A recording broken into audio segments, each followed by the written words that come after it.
We've been spending most of our lives living in a striker's paradise, Matt. We have Sumudaerji taking on Zarrukh Adashev in a battle of the nicknames. The Tibetan Eagle taking on the Lion. And this is a great fight. I mean, with Sumudaerji, there were a lot of question marks surrounding him coming into the UFC. Level of competition. It wasn't like he had fought the best names. And he was coming in on a loss, which was really strange. Took on Luis Smolka, got finished in that fight. And everybody was pretty down on him, myself included. Well, what does he do? He comes back, beats Andre Sukumtok by decision, and then he fights Malcolm Gordon at 125 pounds. And listen, I know Malcolm Gordon in the UFC hasn't looked all that good. If you watched his TKO tape, he was pretty good. I mean, comes out of a good gym here in Canada. And Sumudaerji finished him in under a minute and looked absolutely amazing. So China's Sumudaerji now taking on Zarrukh Adashev, 3-2, probably one of the saltier records you're going to find in the UFC. I know Mike Jackson has a fight coming up. He's 1-1, but Zarrukh Adashev, 3-2. If I can break that record down a little bit, his first pro fight was back in 2015. He lost that one. Then he won 3 in a row, and then he lost his last fight on incredibly short notice, taking on Tyson. He got finished in under a minute himself, got absolutely flatlined. It looked really bad. Those two fights at bantamweight, the 3 wins all at flyweight, and good thing for him, this one is at flyweight. Unfortunate for him that his last fight was a bantamweight based on the picture you can see next to us because he looks thick. And the other trouble that I have, he missed bantamweight. He weighed in 138, so that's never good to see. Hopefully the weight cut's good. This guy's a true professional and a great striker. You might know him from his time with Glory. He has a great background in kickboxing, a total record of 16-3.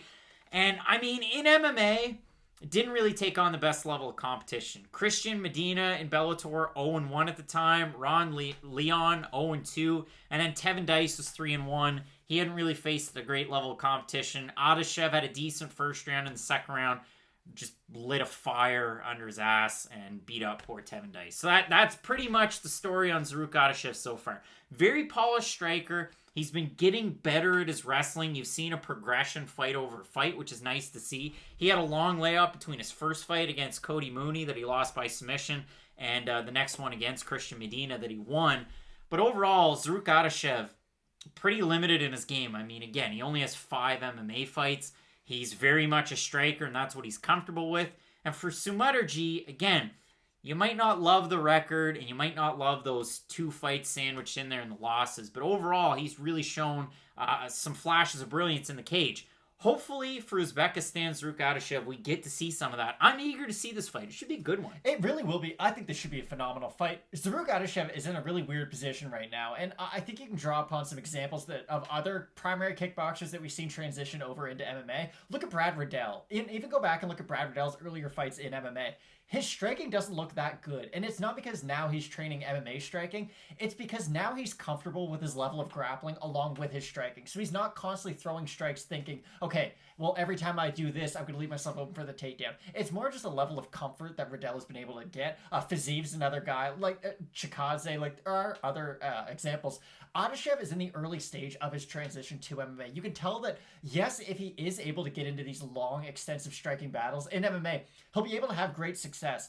But the issue right now is that 5 fights into his MMA career, those question marks are still there. Every time you do throw a kick, every time you are throwing a lengthy combination and leaving your body open, that's going to be in the back of your mind of, am I going to get taken down and choked out? Not that Sumudaerji's this dominant wrestler by any means, but he's definitely a better wrestler than what we've seen out of Adashev. And Adashev, too, it's no thanks to him, I guess, that his first loss was against Tyson Nam. Listen, fighting Tyson Nam on a week's notice, we've seen it before. It doesn't really end all that well. Really, it never ends all that well. So for Adashev, this is a good example to go in there against another primary striker and hopefully allow your skill set to really be shown. Because I do think if we are able to see longer glimpses of Adashev, we can really appreciate what his striking is. Throws kicks from both sides, can throw spinning kicks, really techniques that most people who are just MMA strikers aren't going to be used to.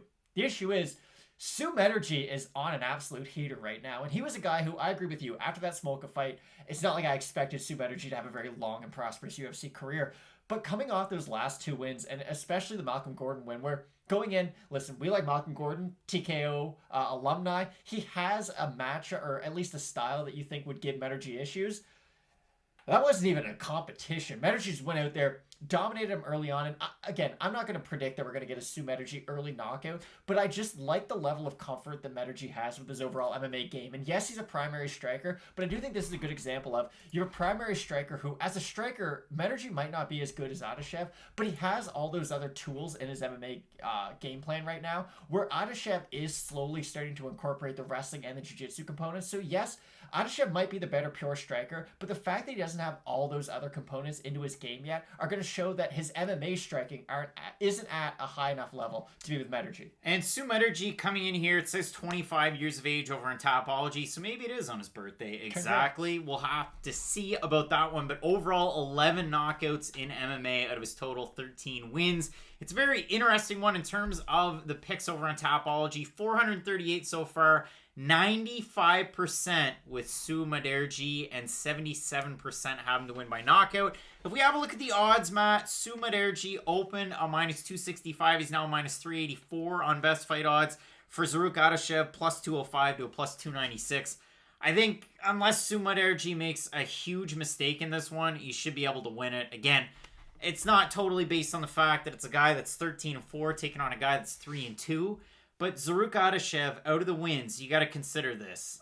I mean, you beat a guy that's 0-1, 0-2, and Tevin Dice, if I'm not mistaken, and I'll check here in front of everybody, hasn't had a fight since he lost. No, he hasn't fought since he lost. Now, again, more could be said about the state of regional MMA, but yeah, I mean, it's to me, it seems like Sumudaerji no-brainer. If Zarrukh Adashev runs in there and goes full glory, full Giga Chikadze, that'd be the cat's ass for him and this division, but I just don't see it happening. Yeah, I've got Mudaerji all day. And the real question is, do you think Adashev can have sort of a long and prosperous MMA career? Like, do you think he can shore up those holes that he has in his skill set and go on to get wins in MMA? Or is this probably just kind of what we're going to get from here on out? He went from the Bellator 232 prelims, which, again, you know what people think about Bellator prelims. Ask John Franklin.